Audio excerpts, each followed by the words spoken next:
Today I will be telling you the story of the Swordfish Attack on Singapore from the Sulalat al-Salatin. Come join me.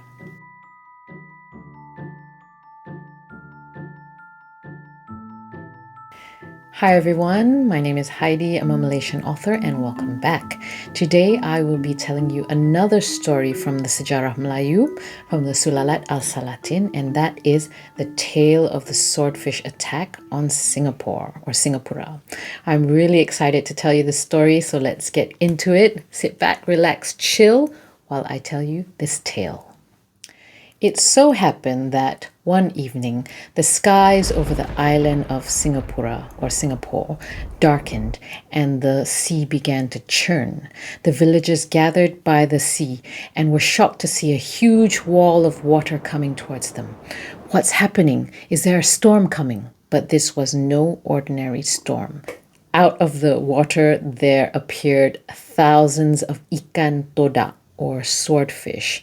Their dagger-like snouts glimmered and sparkled in the water. Without warning, the army of swordfish came flying towards the shore. One of the creatures flew through the air and impaled a man with his razor-sharp snout.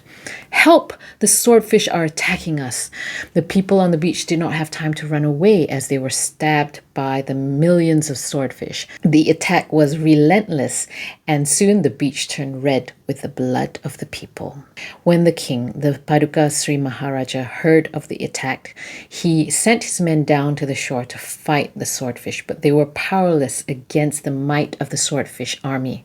Their numbers were too numerous. It was as if all the swordfish in the whole entire world came to vent their revenge on this tiny island. The king ordered his men to get the villagers to form a human shield on the shoreline. He was afraid that the swordfish army would attack his palace. So the army dragged out whole families and forced them to stand in line on the shore. Even the goats and cows were not spared. The frightened people screamed and tried to run away. Parents hid their children and fought off the soldiers. The people could not believe that the king could be so cruel as to sacrifice his own people. Finally, a young boy stepped up and approached the king. He said, "Your Highness, there is no need to sacrifice the people. All you have to do is cut down the banana trees and plant the trunks along the coastline to form a barricade. The swordfish will be impaled on the soft bark and we can kill it." The boy is right. We can trap the swordfish with banana trunks. The soldiers and the people worked together to cut down all the banana trunks on the island and arranged it around the entire shoreline to form a barricade. When the next wave of attack came from the sea, the swordfish were impaled on the banana trunks and they were quickly killed by the people. Everyone rejoiced and cheered for the little boy who had saved their lives. The end. That was the amazing story of the Swordfish Attack on Singapore. It is one of my favorite stories from the Sejarah Melayu. Now, last week I told you the story of Tunjana Katib. I'll put a link below if you want to have a listen to that.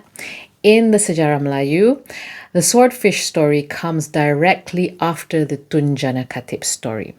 In the Silverfish book, this one, it is separated by a chapter. So the swordfish story is just contained in the next chapter after the Tunjana Katib story.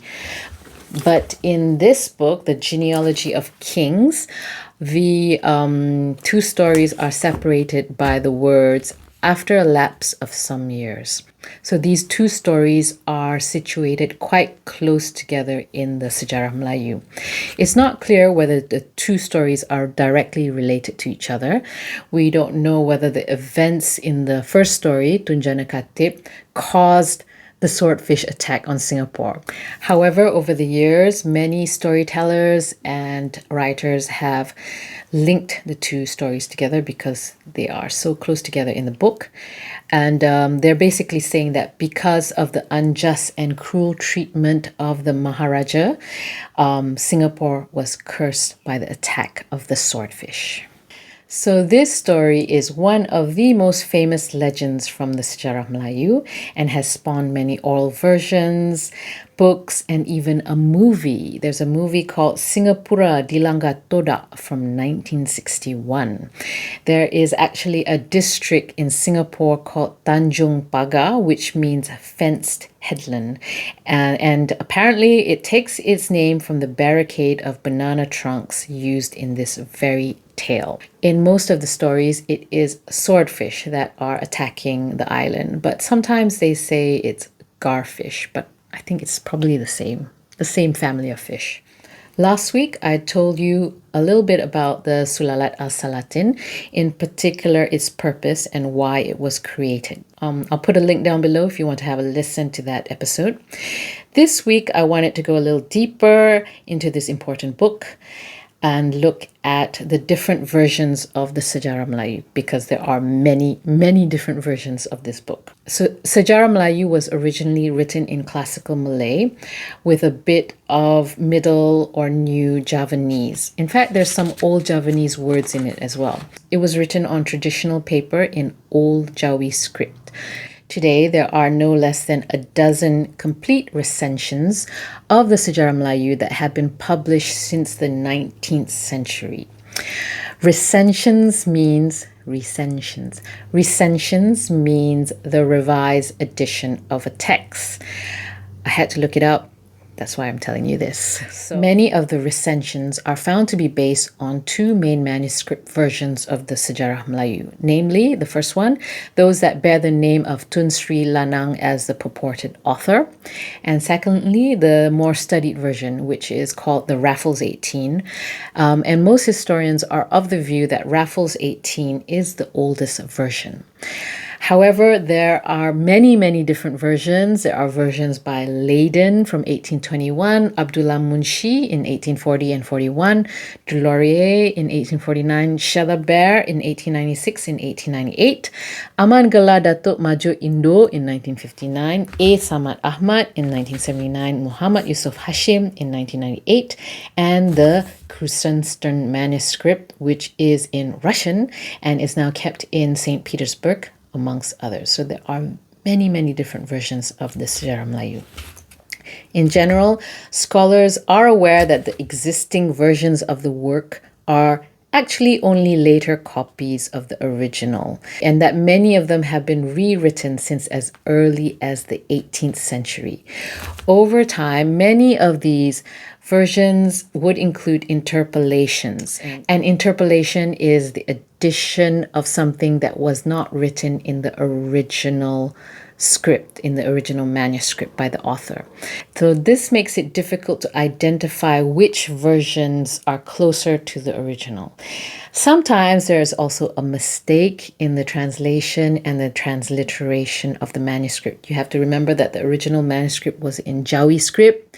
It was in Old Malay. There was splatterings of Javanese words in it as well. And when they tried to translate or transliterate these, the original, some of the words got lost in translation. So sometimes there would be a mistake in translating the Jawi into Rumi, and this would then be carried forward in further versions of the Sejarah Melayu.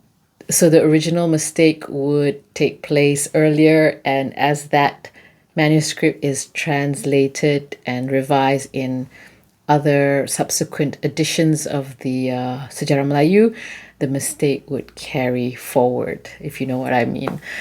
So it's very confusing. I think it is not so straightforward to analyze and to study the Sejarah Melayu because of this fact, because there are interpolations and sometimes mistakes in translations and transliterations. Now, the reason I'm telling you all this is just to show you that the Sejarah Melayu has been translated, transliterated, analyzed, studied, edited, and revised many, many times by many different scholars.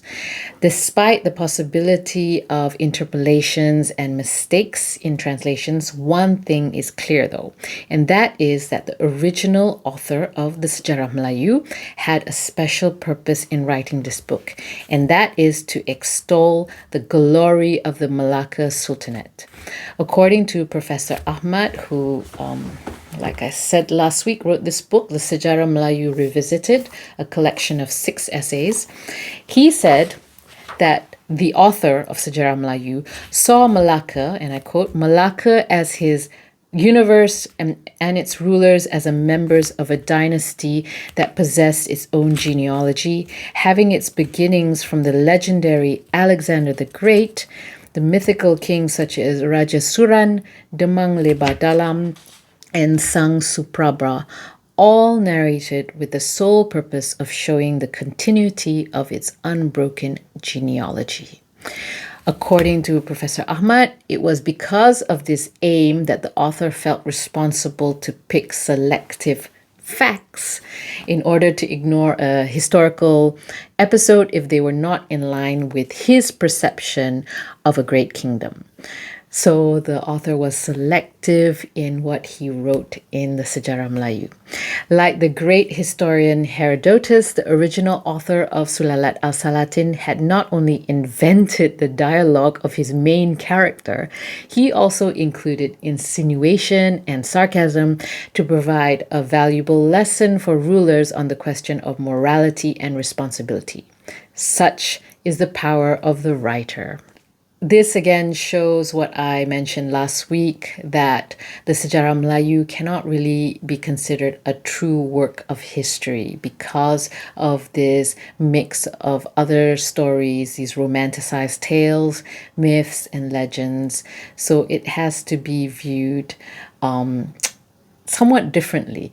If you wanted to analyze Sejarah Melayu as a historical text, you need to collaborate the events that happen in Sejarah Melayu with other writings at the time. So there are many writings from China, from Chinese writers that wrote about the Malacca Sultanate. So you need to see if they line up with the events in question. So it is a huge task to study the Sejarah Melayu. So that is all I'm going to say about Sejarah Melayu this week. I'm sorry I couldn't simplify it further. It's quite academic, I think, but really, really interesting. I always thought that there was only one author of the Sejarah Melayu and that it was written during a specific time. And I thought, that was it. This is the only version of Sejarah Melayu.